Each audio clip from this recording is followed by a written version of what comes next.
What's going on, you bunch of beautiful chickens?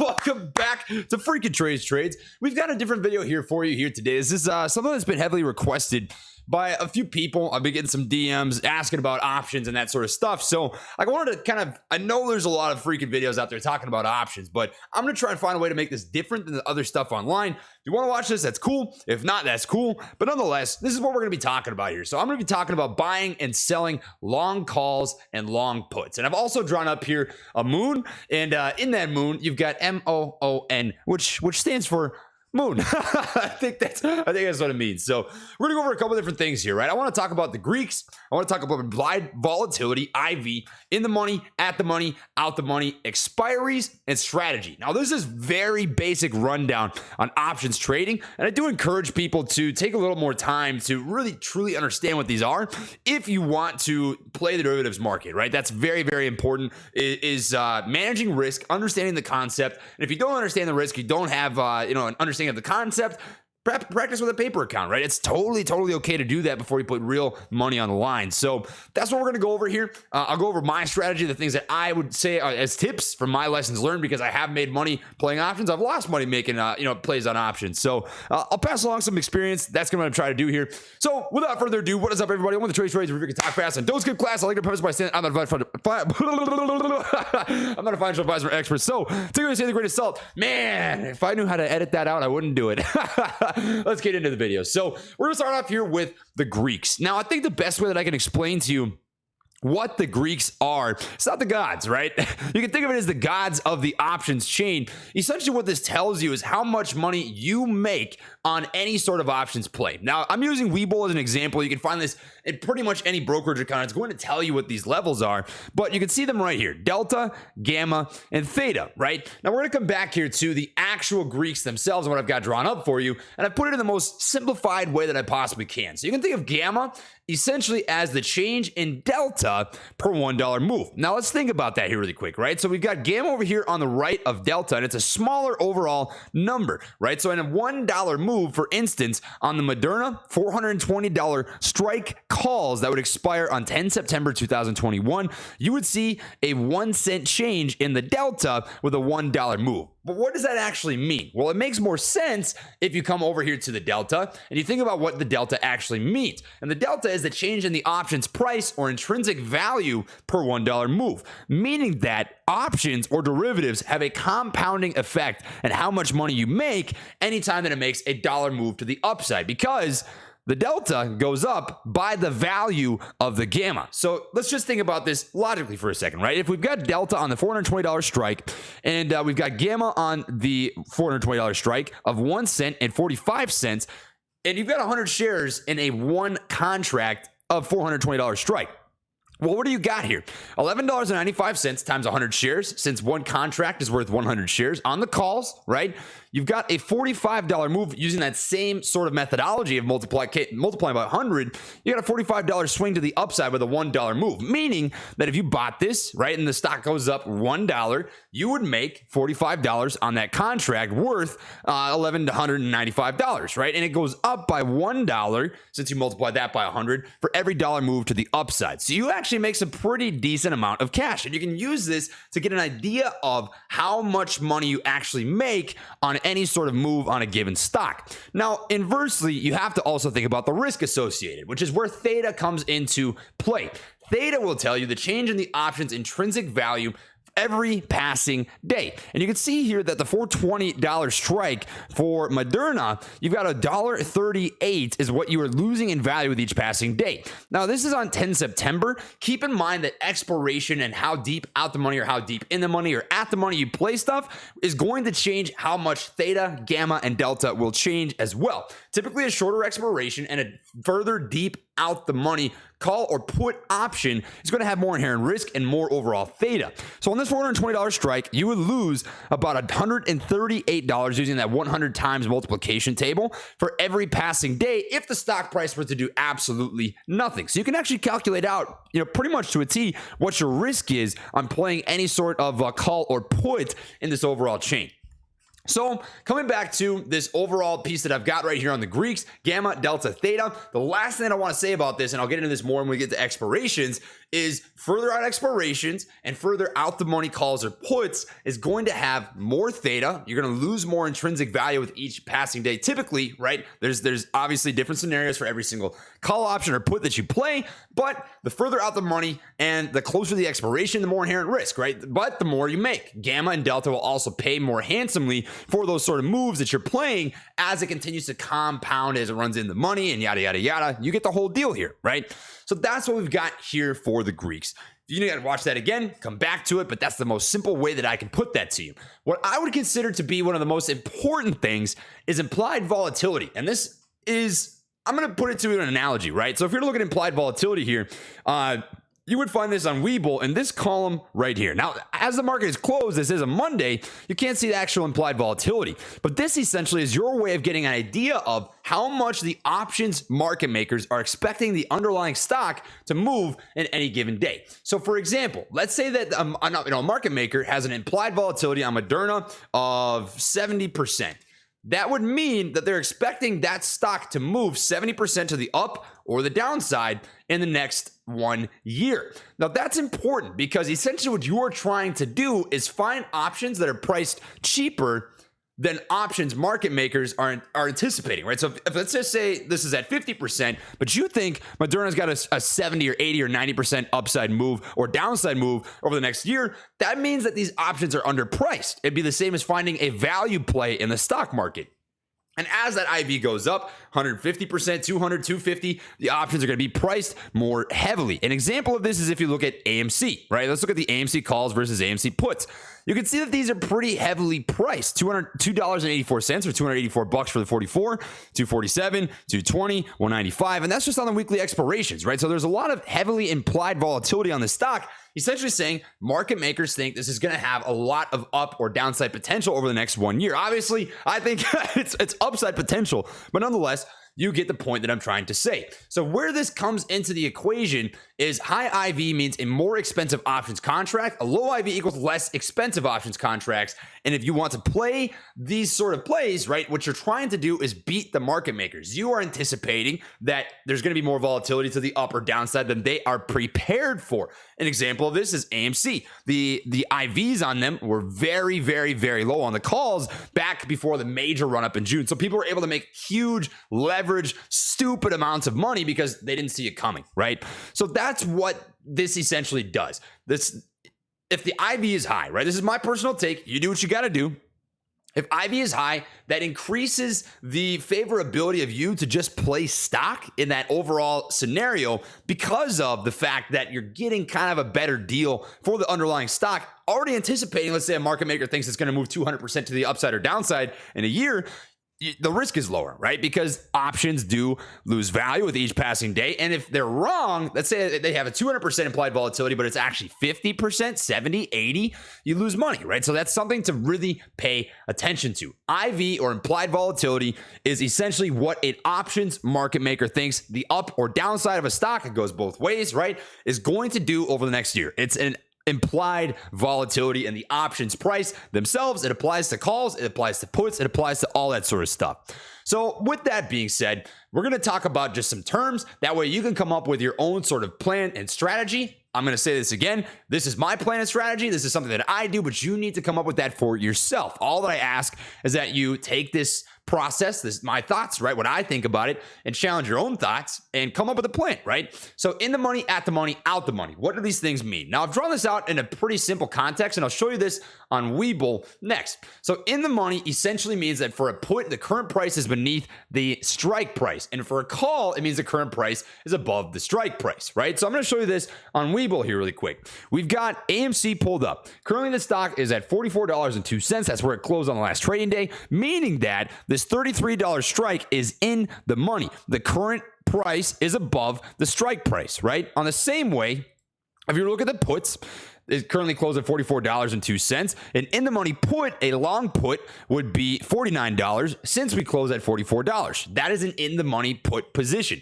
long put position, long call position, right? These are what in the money mean. And something that you're going to notice is that the strike price or the premium that you're paying for that contract increases in value the more deep in the money you run. And that's because there's less inherent risk. We'll talk about that more as we get into the video, but in the money is probably the least risky way to trade the derivatives market because you're getting closer and closer to the actual value of the stock, right?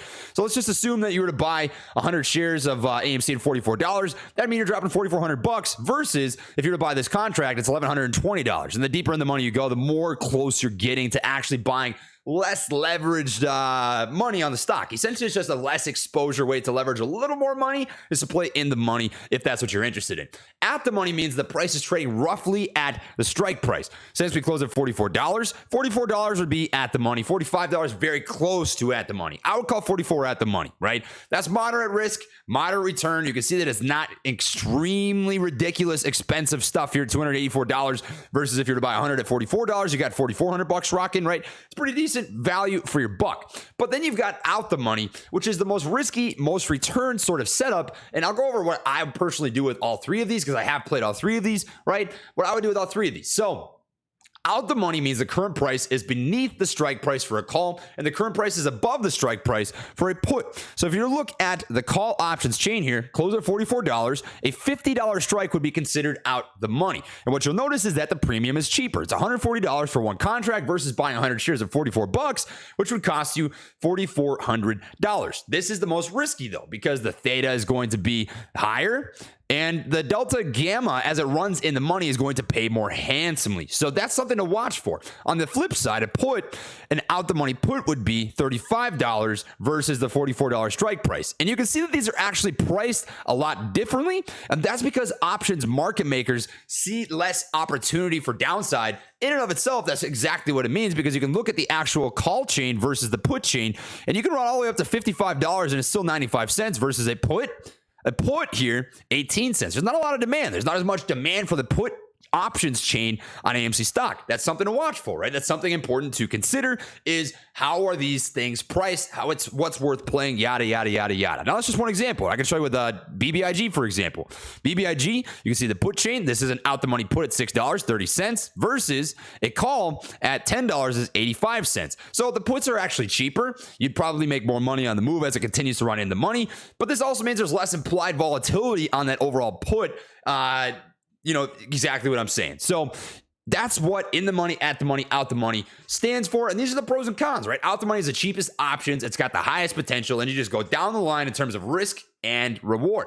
Moderate price, moderate potential, most expensive, least potential. And then you've got out the money, you know, so on and so forth. This is the volatile stuff, right? Out the money is where you really, really want to be careful about not blowing up an account and you know exactly what you're doing. So that brings me into expiries, and then we'll finish this off with my personal strategy, and you guys can go on your way and do with that information what you will. So short term, this has the most inherent risk. Now, an example of this for me would be if you were to look at, for example, Plug Power, the 10 September 2021 strikes. Let's just say that I want to play a call on it, right? I want to buy the $29 strike. It cost me 12 cents a share, which is $12, right? It's a very, very cheap contract. I can pick up a lot of them if I wanted, right? But I think things to consider. What's the IV on this? It's obviously decently low. Options market makers aren't anticipating a huge volatile move over the next 1 year just based on the way that these are priced. And if you think that the options market makers are wrong, that there's going to be more implied volatility than is currently priced into the options, right? It's a pretty solid opportunity, but it has a lot of inherent risk. Typically with a short-term expiration strike like this, you would want to be in and out of that option very quickly. When you go profitable, when you see a rejection, when you see that the goal line that you want has been met, take profits, right? It's great for quick in and out sort of plays. Most inherent risk, most potential payout, best for short-term scalps or daily flips. If I'm trading short-term calls or puts, I'm in and out of them, right? I get out of them very, very, very quickly. And that's what I would consider a weekly expiration. It's just a way to leverage a day trade. Essentially, if you're a day trader, you want to get into that sort of thing, that's what you're looking at. Short-term expirations to get the most bang for your buck, but it does have the most inherent risk, right? So that's something that you have to come up with. This is just my personal strategy. Midterm, moderate inherent risk, moderate potential payout, best for swing trades. You can consider this something like maybe a monthly or a 2-month out call or put position. Now, this is not going to have as much theta. You're not going to lose as much value with each passing day, right? but it also has less overall payout unless you get something that's really not pricing well and you get a squeeze play, or you get like a great earnings report. Like if the market makers don't think there's a good earnings report, it'll be priced that way. You make good money, right? That would be something like if you look at Plug Power and you go out to 1st October, 8 October, 15 October, maybe even 22 October, and you play a call at let's say $29, maybe 26, maybe 23. We'll just use 30 as an example, right? So I buy the $30 strikes for 22 October. It runs up to $30, maybe 32, 35, 36. You make some pretty good money. And the nice thing about an out the money call or an out the money put in a short-term, mid-term, long-term expiration is it doesn't need to run from out the money to in the money for you to make money. It can run up $1, right? Let's say you buy a $30 strike and it's currently trading at 27, runs up to 28. You made money. You can cash out. But in the instance of a midterm, you've got more opportunity for it to actually run in the money and pay out the filthy, freaking stupid delta and gamma that would come from doing such a thing. So I think it's great for midterm swing trading opportunities. Maybe you want to hold something for 3 days, 5 days, a week, maybe even 2 weeks, but still my concept stays the same. And we're going to get into this more as we get into my personal strategy. When you get profitable, don't let options burn you. It's very, very important to be consistent over getting a grand slam, because that's going to make you profitable over time, which is way more important overall. And that brings me into the last piece before I get into my 5 tips in front of what I've learned over the time that I've played call options and puts. Long term, right? Leaps. They've got the least inherent risk. They're best for Wall Street sleepers, essentially meaning that the IVs are predicting less up or downside than you believe will exist. So I talked about this briefly back here when I was mentioning implied volatility, which is market makers' prediction of up or downside in a security over a 1-year period of time. Let's say that you're looking at Plug Power. And hypothetically speaking, Plug Power's implied volatility on the, we're going to play a leap here. We're going to look at 18 March 2022. The implied volatility here is 67%, right? You think 67% for a 1-year time frame up or downside is underpriced, right? You think it's going to have more volatility than that. You think it's going to go from $26 to 52, 60, 65. This is perfect for you because it's priced that way. You know that the theta is going to be outweighed by the amount of money you'd make from the gamma and the delta, and you would make actually way more money than you would by buying the underlying stock. Now, that doesn't mean you shouldn't buy underlying stock. I'm just telling you what this means. This is what's great about a leap call. Now, this takes a lot of research, and if you're going to buy a leap call or a leap put, I really do recommend you dig into fundamentals, because that's not really trading anymore. That's just more of a way to leverage your investment. The first two, midterm, short term, that's more trading. Long-term leaps, either calls or puts, a buy to open, sell to close, call or put, that's more investing. So that's something to keep in the back of your mind. It all comes down to your strategy. Personally, I don't really play long-term leaps, but I'm more of a trader than I am an investor. So keep that in the back of your mind moving forward as we go into this. So last thing I want to talk about, 5 overall tips. Strategy, mine personally, you guys just have to find a system that works for you. Where I think I can help is share my experiences, the ways that I've made money, the ways that I've lost money, because I've lost money playing options, and you can lose money playing options, and most people do, and that's an absolute fact. In fact, most day traders, most swing traders, whatever, only 1% by the statistics are profitable. And this is my speculation. This is what I think. I think most of them are not because of emotions, right? It's hard to rein in emotions. People want to look for the grand slam that's going to make their account have that 500% gain, or whatever it may be. But most people don't have that, right? That's risky. It's lucky. There's a lot of the XYZ variables here that play into that. So what I've found has helped me with my emotions, with my state of mind, to help get things where I want them to go is this. Identify the least priced in moves, low IVs in the derivatives market. This means you predict upcoming volatility before it happens. This can be a squeeze play. This can be a great earnings call. This can be a lot of different things. It could be AMC before a huge run up. It could be GameStop. It could be any stock out there. Find those, right? You want to find those value plays, same as you would for a great fundamental company that you think is going to do something awesome. You also want to identify your risk management tolerance and build a system of rules to follow. There's nothing more important than sticking to a set of rules. And sometimes that means sticking to a set of rules, you missed out on an opportunity. It does. But having that set of rules is going to keep you grounded, because more often than not, the rules will save you instead of hurting you. Now, there's going to be times where, like, let's say you've got a stop loss. I'm never going to take a loss more than 20% on an options trade. If you were to hold it through 20%, sometimes you're going to make money, but sometimes you're not. And more often than not, when you get a bad entry on a call or on a put, you do lose money. So it really is important to stick true to whatever rules you decide to follow, because that means profitability over time. You also want to manage size.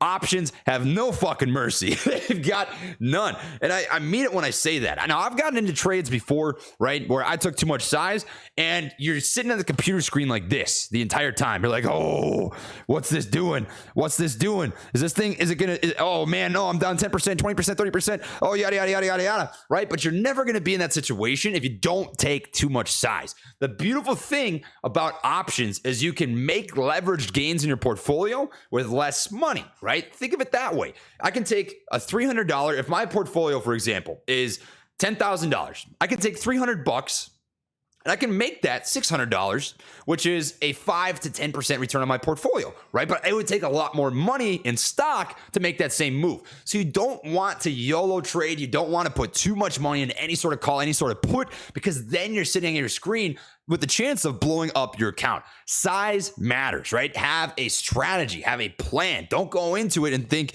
this is going to be the one that's going to double my entire account, right? Look at it as a trade. Look at it as a 1 day at a time, slow fucking grind to wherever you want to go in life, right? It's a business. It's emotionless. And if you can make it that way by managing size, you're going to be okay, right? That's very important. You also don't want to get greedy. Be consistent over hoping for a grand slam. I mentioned this before, but I've done that, right? I've flat out done it. I've had trades that have lost me $10,000, $15,000 because I didn't take profits when I should have. And I think any options trader out there can tell you that's happened, right? Now, you have to be able to see that in front of you, especially with short-term expirations. Don't let that be you. Don't be greedy. Look at the nickels and look at the dimes as over time adding up in your account. If you get a 10% gain on your portfolio 8 times, you double it. You double it. You do that 12 times, you triple it, right? Consistency over grand slams every single time. And sometimes being consistent, cashing out early, that means you're gonna leave profit on the table. But guess what? Fuck them. Keep that extra profit, because that means you're gonna be consistent over time. You know the strategy, you know what you got to do in order to make money in the long haul, which is way more important than any one given play. The last thing I've got for you is hold for as short as possible, because the longer your exposure, the greater your risk, except that you will leave room off the top on any of your trades. You're never, ever, ever going to be able to top tick any of these trades. And if you do, very seldom and few between is that ever going to happen. That's not an expectation, right? Expectation should not be, I'm going to get the maximum possible return out of this trade, because that's not life. It's just not, right? But consistency can bring you that top. It can. Over time, you're going to get that. Maybe you made $500, but at the max, it was $1,000. So now with that extra $500, you make another trade and you make another $700, $600. Well, guess what? You just made more money. You got that back, right? You didn't lose it anyways. You get my point here. Hold for as short as possible. You're fighting theta. You're fighting time decay. You're fighting risk in the market, uncertainty in the market, things that are outside of your control. You want to take that opportunity that's in front of you and seize it before something else does, right? And it can happen. It can definitely 100% happen. So I know this is kind of a longer video. I hope you guys pulled some value from this. I wanted to throw this together because I am starting that 100K challenge that I put out here on my channel tomorrow or Wednesday, as long as the cash is settled in my Thinkorswim account. But nonetheless, hope you guys pull some value from that. I am going to be starting that up here tomorrow. YouTube is going to get a weekly update from me in terms of how that's going. It'll be probably on Saturday or Sunday. I'll let you guys know what my P&L is. I'm going to show you my winning trades, my losing trades, yada, yada, yada. And as I've stated before, all the money that I make from that is going to be going out to the American Heart Association. I'm going to be buying some laptops for people on my Discord, and I'm going to save some for taxes. So I guess I probably should do that. But nonetheless, that's what I've got for you guys. Blah, blah, blah. No spiel, drop like friends. Catch you on the next one. Light taps. Always. Titan is sleeping on the computer right here, but I'll pick him up so you guys can say hi. He's been a little bastard today. Oh, good cat. This is the most calm he's been. I think he was mad that I was gone for so long. I'm sorry, buddy. But anyways, catch you on the next one. Much love, light taps always, and peace.